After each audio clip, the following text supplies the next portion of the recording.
We obviously all know tight end is a massive position of need for this New York Jets team, less than 2 weeks away from the start of the 2025 NFL Draft. The team has been often linked to Penn State tight end Tyler Warren, and today we heard from ESPN's Rich Cimini the Jets have done, quote, extensive homework on the elite tight end prospect. Does this mean he will be the Jets pick at number 7 overall? We'll talk about that and much more, all coming up here on a late night edition of NY Flight Jets Talk. Jets, Jets, let's go. Jets wide receiver Wesley Walker. Wesley, how you doing today? ESPN writer, Mr. Rich Cimini, Jets reporter for The Athletic, Mr. Zach Rosenblatt, Hall of Famer, and Jets legend, Mr. Marty Lyons. Your host, Connor Law. What is going on, everyone? Hello and welcome back here to another edition of NY Flight Jets Talk, coming in here on this Friday, April 11th, 2025. I can't thank you all enough for tuning in. Make sure you smash that like button and you are subscribed to the channel. It's completely free and it helps us grow significantly here on the show. Daily Jets content on this channel. As always, sorry for the bit of a late start. I had some plans, so hopping on here a little late. So for those who are watching live, appreciate it. Then can't watch live, always catch the show afterwards. So we appreciate you tuning in and we appreciate all your support here on the program. Like, share, and subscribe. Completely free and it helps us grow significantly. The paid way to contribute to the show helps us grow just as much as get into our membership raffle. Every membership gifted or $2.99 super chat will get you a ticket into our raffle.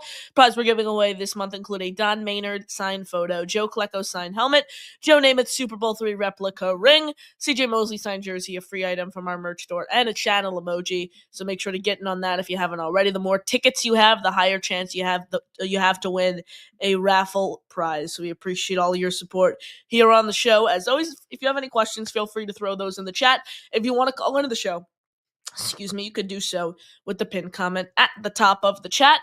We're going to dive right into it, though, and we'll obviously answer all your questions. So like I said, throw those and you can call in with the pinned comment if you want to get on air and talk about this team and the latest reports surrounding the organization. But today we heard from ESPN's Rich Cimini in his latest story, and he revealed that his sources are telling him the Jets are pretty much all in on Penn State tight end Tyler Warren, and the Jets have done their extensive homework on the tight end prospect.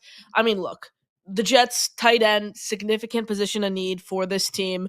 We all know, picking a number 7, there's a tight end who I think is a very, very talented guy. The Jets are often going to be linked to him. And that's been the case this entire pre-draft process for a guy like Tyler Warren. Kind of someone who, interesting story, as a converted quarterback. He was a quarterback converted to the tight end position.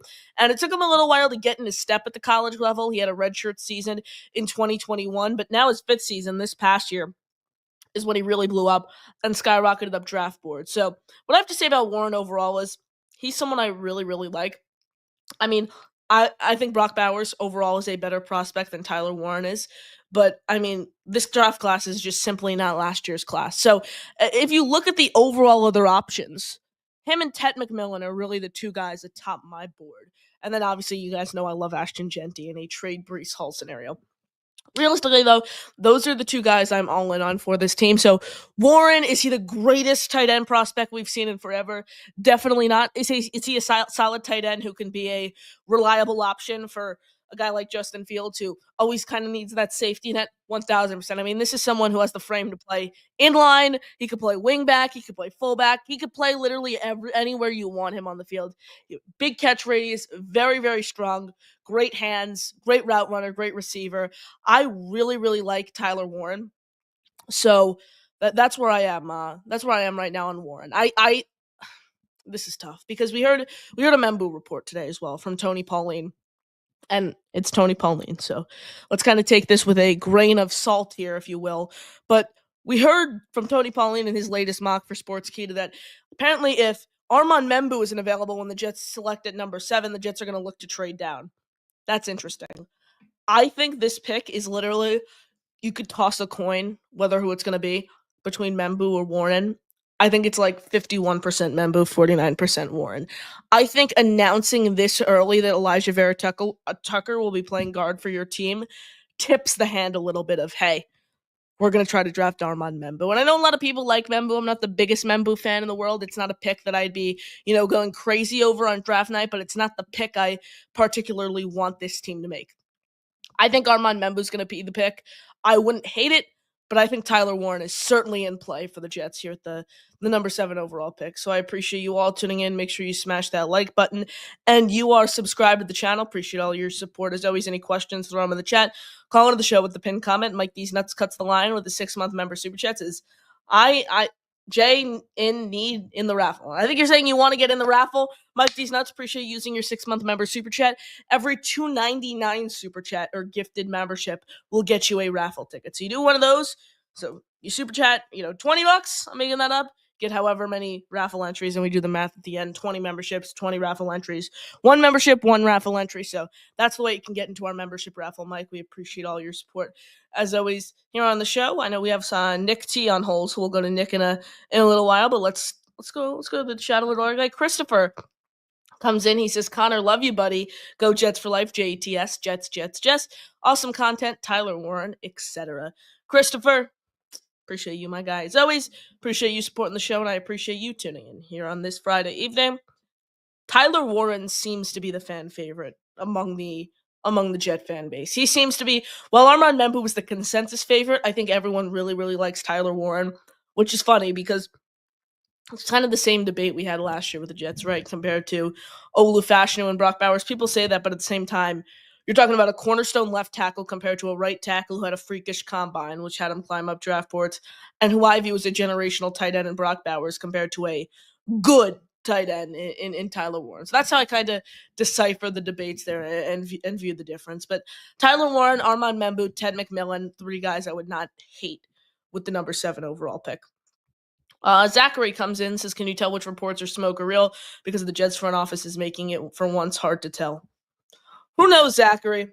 Who knows? Everything the Jets are saying could be out the door, and they take freaking Emeka Egbuka at number 7 overall. Well, these reports could be smoke. No one knows, but I'll tell you this, draft night's less than 2 weeks away, and I'll be hanging out alongside the Next Gen Jets crew, Chris and Jack, at Clinton Hall in New York City with the Asmaniacs, the Jake Asman Show meetup. So, hey, I think there's still tickets available. So if you want to see it all unfold with me and see if everything's smoke or not, we'll go on, check out Jake's tickets for the draft party. So really looking forward to that. Mike D's Nuts in the building. Mike, appreciate you tuning in. Hennessy says if Genty falls to 7, we could trade down, though. If the Jets trade Brees, I want to take Genty at number 7 if he's still available. If not, I don't think you take him. But I would be... Genty is not a pick I would hate. Especially after you trade Brees, that's a pick I would, in fact, like. So... Genty, I mean, I don't get why he's hated so much around the fan base, except he's a running back, and, well, that's not viewed as a premium position in today's NFL. Ashton Genty's a generational player, and you don't pass up on generational talent, no matter what the position is. Zachary says, were you at the Badlands event today? I was not, Zachary. Unfortunately, I saw them. They had a whole big thing at Printers Alley in the city. I was not at the Badlands event tonight. I wish I was, but unfortunately, no. Were you there? Anyone in the chat was at the Badlands event today? Looked like a great time. Saw some of the clips on Twitter. Blitz BK says, build the wall.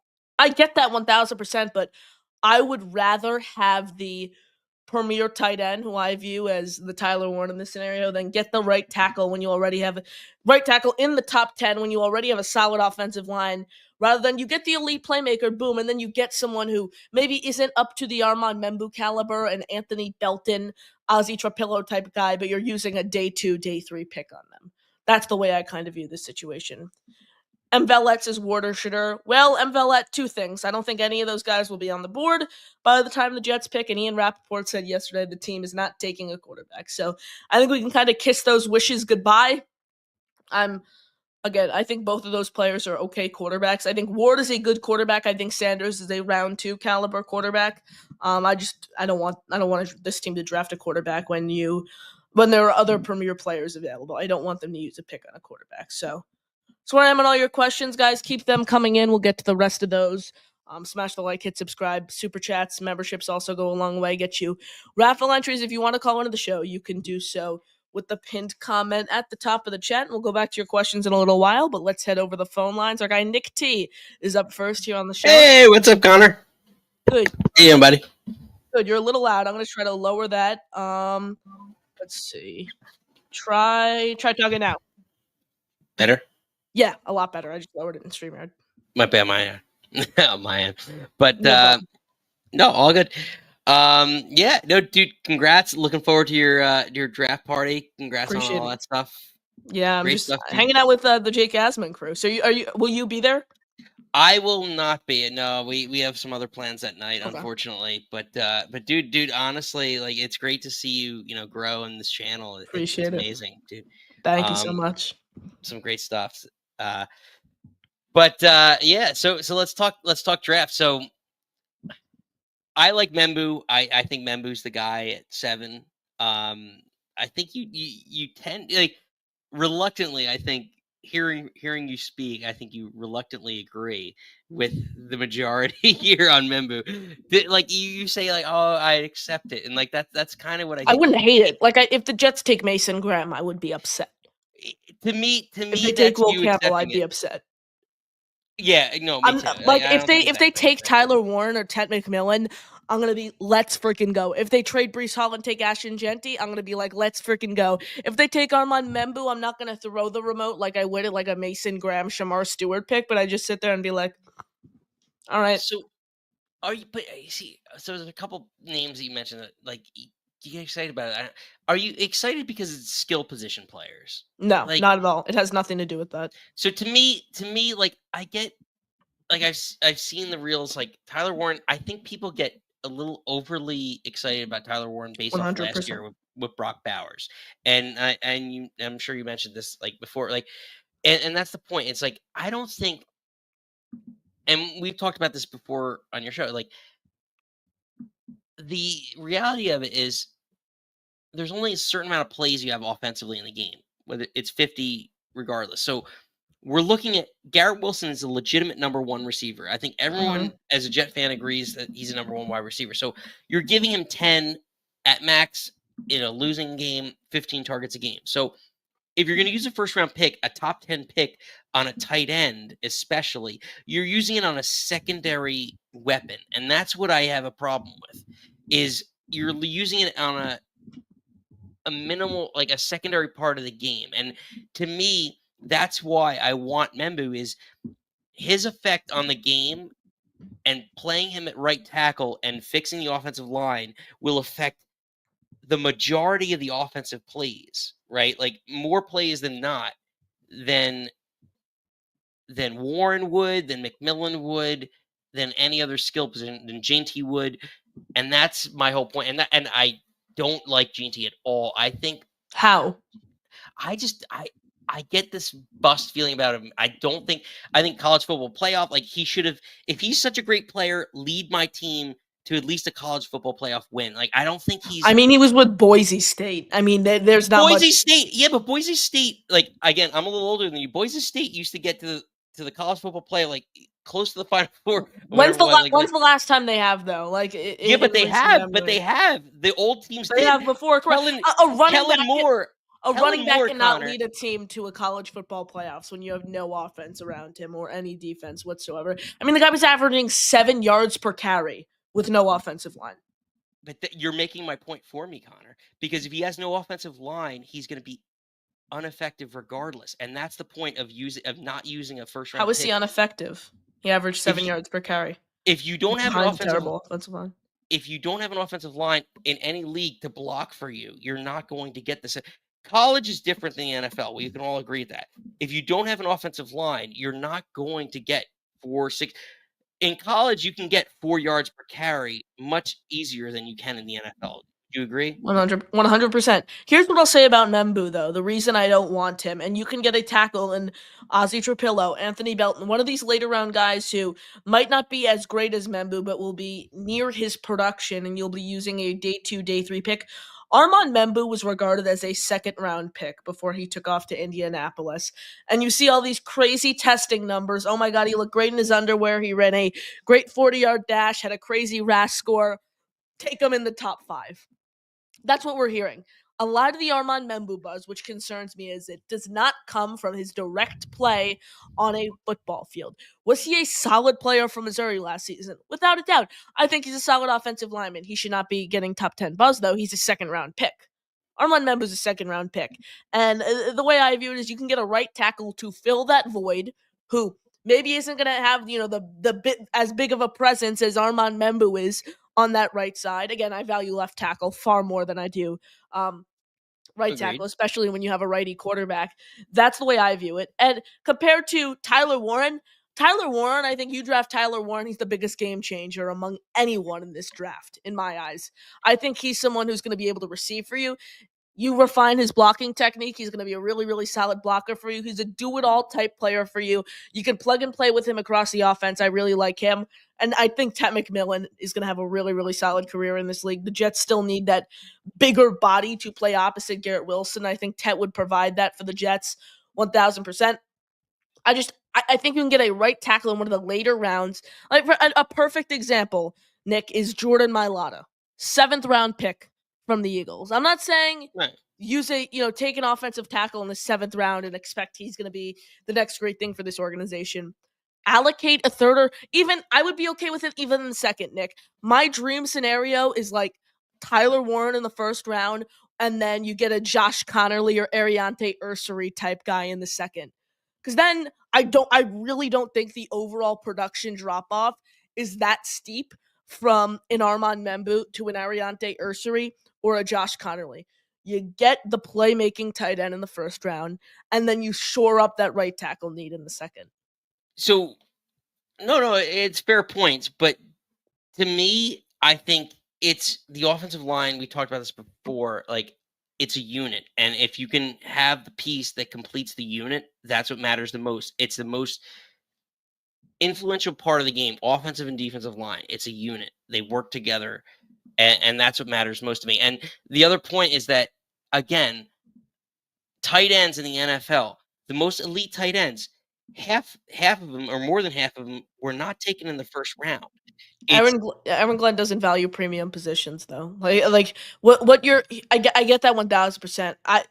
Brock Bauer, like if I could do it all over again, I would still take Olu Fashanu over Brock Bowers. agreed. I would take that left tackle who's going to be your I take a cornerstone left tackle over a generational tight end any day of the week. Cause I think left tackle is one of the most important positions in all of football. But I mean, if you think he's the guy, the Jets are going to take him. I still think the pick's going to be Membu though. No. I agree with you. I think Membu's the pick. I think we're talking the same thing. Yeah. Like to me, it's the unit. It's completing the unit, and my point is that like Tyler Warren, I wouldn't take Tyler Warren because of the fact that like again, I know he's older and he's probably going to retire next year. Travis Kelsey, Mark Andrews, a lot of the top tight ends are mid-round picks, and you can get a competent or an elite level tight end in the mid rounds. So I don't want to use a premium pick on that position. I'd rather fill out the offensive line in a team that's going to run first, right? And make sure that that unit is set. And that's at least my point is just like complete one phase of the game that's going to be very important to what this team's identity is this year. And Tyler Warren, whether he gets better at blocking or however much of a jackknife he is in everything he does, he's still a secondary target in the offense to Garrett Wilson, and he's still a secondary option in the running game because he's not going to be as good a blocker as an offensive lineman. So Yep. that's the element of the game that matters the most. You only have one ball to move, and there's only one game plan, one play to run, and that's my point. Is I think it's a wasted top 10 pick if it's something other than an offensive line, a premier position that completes the identity of this team, and that's kind of my little This is what spill I'll here. say, Nick. You can, like I said, you can fill that void. You can complete that wall with a less premium pick in this year's draft. Someone who I think has the potential to do just as well of a job Armand Membu would for this team. And when it comes to what you said about Garrett Wilson, someone needs to be a secondary weapon on this team. It's Garrett Wilson, and that's it. Secondary weapon is a massive position of need for this team. The Jets need to fill that hole. Who are defenses going to scheme around? Tyler Johnson, Stone Smart, Jeremy Ruckert. I mean, these are players who average NFL fans don't even know about. The Jets need to add additional weapons. The way I look at it is I want to come away with a right tackle in this year's draft. I want to take 2 tight ends That's 3 picks. I wanna take a safety, and I wanna take at least 1 wide receiver.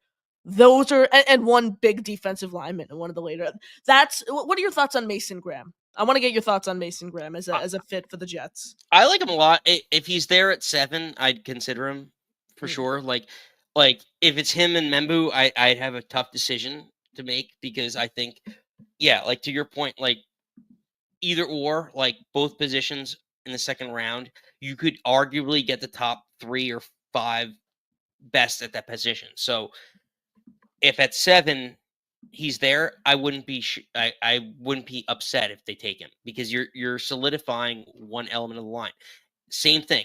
Like, right? It's the same point that I was talking to you just about. Like, if you're it's a unit. At the end of the day, it's all 5 people or all 4 on the defensive side of the unit working as a unit. Stunts, everything that they do, it's all a unit. So if you're adding someone who's going to be effective in the scheme to make that unit effective, then I'm okay with it. And This is that's what I was kind of if he wasn't 296 pounds, he would be my pick at 7 without a doubt. You can't plug a 296 pounder next to Quinnen Williams. You don't use a top 10 pick on someone like that, in my eyes. Like, I would be upset if the Jets took Mason Graham. Just because I don't think you can draft a 296 pounder with the number 7 overall pick and ask him to be that run stuffing. Here's what let me pull up his numbers here quickly. I mean, and for the size, he's not even a great pass rusher either. Here are his quick numbers from last season. 12 games for Michigan, 45 total tackles, 7 for loss, 3.5 sacks. Let's go through these. And then 2023, when they won the national championship, 36 total tackles, 8 for loss, 3 sacks. 27 total tackles in 2022, 3 for loss, 2.5 sacks. Not a great pass rusher, too small, and his run stuffing isn't solid enough to justify being selected with the number 7 overall pick. 3 strikes, you're out. Like that's my thought process with Mason Graham.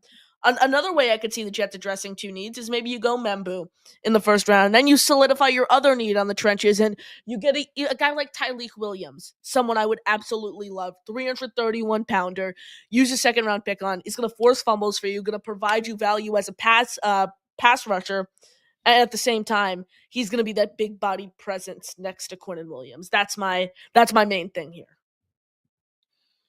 no. I think it's fair. The one thing I will say is like some people play beyond their stat card, right? Like I the get back of that. their And card. I watch Mason So Graham, and he's a great. The size is just a massive concern for me.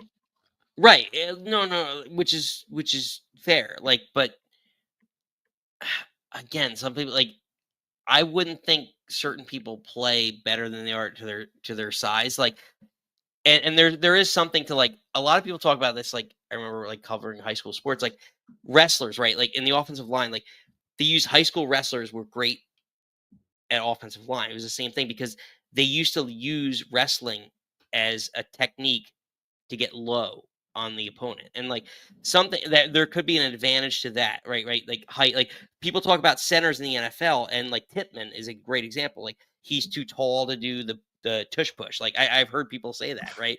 And the same thing, like there is leverage to going low. So maybe that is an advantage. I'm not 100% sure, but like I don't know.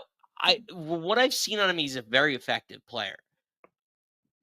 Yeah, like the measurables don't look great. Like, yeah, 295. Yeah. Would I like a guy who's 320, 330 to stop the run? Yes. But also someone who's 320, 330, like a Sam Adams back in the day, and my age, maybe a little bit more for you, but like Sam Adams was not good at rushing the passer, but he was phenomenal with the teams that he was with. I feel like he was with the Ravens, but like um he was great stuffing the run. He was so effective in that scheme. Again, completely different body type, but I don't know. Like Mason Graham to me, he's very athletic, and I find it hard to believe that if you paired him with Quinnen Williams, that they wouldn't be effective together. Like Quinnen Williams still makes plays against the run. He's not, yeah, he's not known as a run stuffing defensive tackle, but he's known as one of the best defensive tackles in the NFL, and he still makes plays against the run. So I would find it hard to believe that like he still gets double teamed a lot. I don't think I don't know. Like, I think talent is talent to some extent, and yeah, there is some level of like even to the same like I forget who I was talking to, but like the kid from Florida, the 460 Joshua pound kid, Farm. Oh no, Watson. Watson. Yeah, Watson. The something Watson. Yeah. I would love to see the Jets just take a flyer on this kid just to see what he could do at He ran like a 460. 5.8 40 too, which is Like, insane for someone 400. Desmond Watson, 464 yeah, pounds. how do you move a guy like I don't care if you can He like played fullback for them last year too. but like how do you move a guy that big? Like he's still like wide, right? Like that to me like take a flyer on someone like I don't know. There's a lot of things that athletically I guess we're going off the rails, but like athletically like whether you're small or you're super big, like that people can do that it's just like remarkable. Like, I don't know. Like Graham to me, he's proven on tape to be effective against the run, against the pass.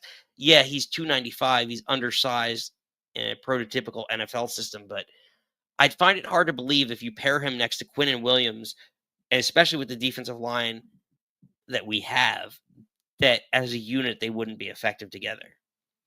Nick, appreciate the call. Appreciate you spending some time. Great stuff as always. I get what you're saying there, 1000%. I just don't know if I want to use a seventh round pick, the seventh overall pick, excuse me, on someone I'm unsure of how they're going to fit into my scheme. And the size is a massive concern for me. I'll say that. Few questions here, and then we will wrap up the show. Where were we in the chat? Everyone, smash the like, hit subscribe. Appreciate all your support on the show as always. Memberships, super chats also help us grow here on the show, so those go a long way as well. I'm gonna go to this comment, jump to this comment here quickly from where was it? It was from Caden, and our guy Jet Up Caden. I'm trying to find it in the chat. I'm losing it for a second. Anyways, he said Alan Lazard is the best wide receiver you can get for $1 million. I don't want Alan Lazard on my team, and I wrote a column about this for JetsXFactor.com. I'm gonna pull it up here on the screen on what his pay cut really means for the Jets. Because everyone's assuming, oh my God, restructured Alan Lazard, he's here. Not so fast if you really think about it. This, and I mentioned it here in the column, the full column is available on jetsxfactor.com. The Jets, now that they lowered his salary, he becomes far more valuable on the trade market, and his value goes up. If you can get a sixth round pick for Alan Lazard, I think you make that deal. 1000% I would be open to making that deal. This is someone who has not done anything without Aaron Rodgers as his quarterback. If you haven't found out, Aaron Rodgers is no longer a New York Jet. Has had drop issues. I don't want Alan Lazard on my team. And what I reference later down here in the article is regardless of Lazard's status, verbatim here, the Jets wide receiver room remains thin. The team's other receivers under contract include Garrett Wilson, Josh Reynolds, Tyler Johnson, David Gibson, Malachi Corley. I mean, Alan Lazard doesn't change that receiver room. I'm not looking at that with or without Alan Lazard in a different way. That was kind of the bottom line that I mentioned there in the article and why the Jets should undoubtedly explore trading him. If I had to make a prediction, I don't think he's going to be on this team.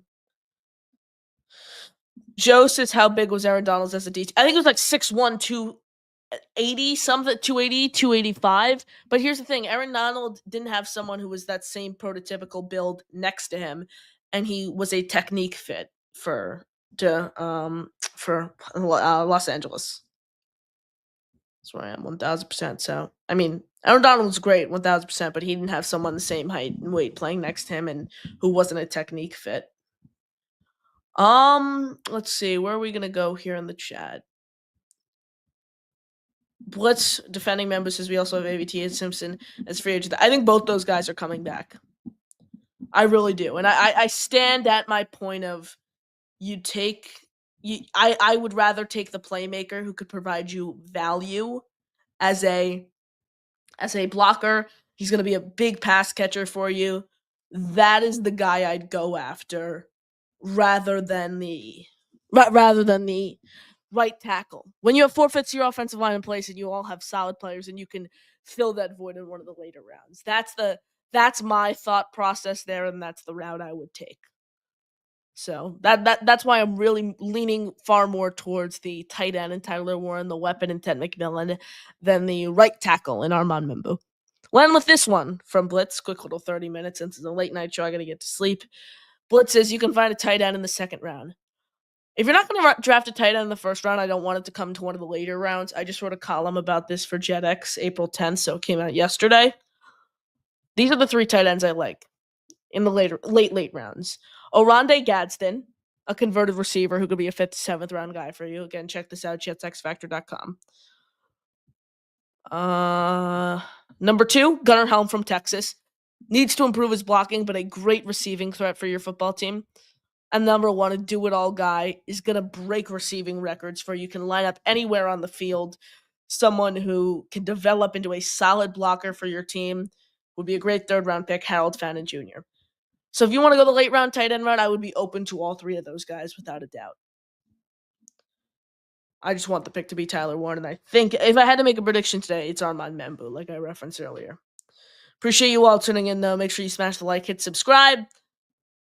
Last chance to get your Super Chats memberships in. We're going to wrap up here soon. Back tomorrow, 5 p.m. Yeah, 5 p.m. EST with Cole Thompson, 9:30 p.m. EST with Chris Grasso. So stay tuned. Nice long day of content coming up tomorrow. And then Sunday, obviously, the Next Gen Jet Show, the OG one. So that'll do it for me. Appreciate you tuning in. As always, here on this late night impromptu edition of NY Flight Jet Stock. But that'll do it for me. I'm your host, Connor Long, signing off here on the show, JETS, Jets, Jets, Jets.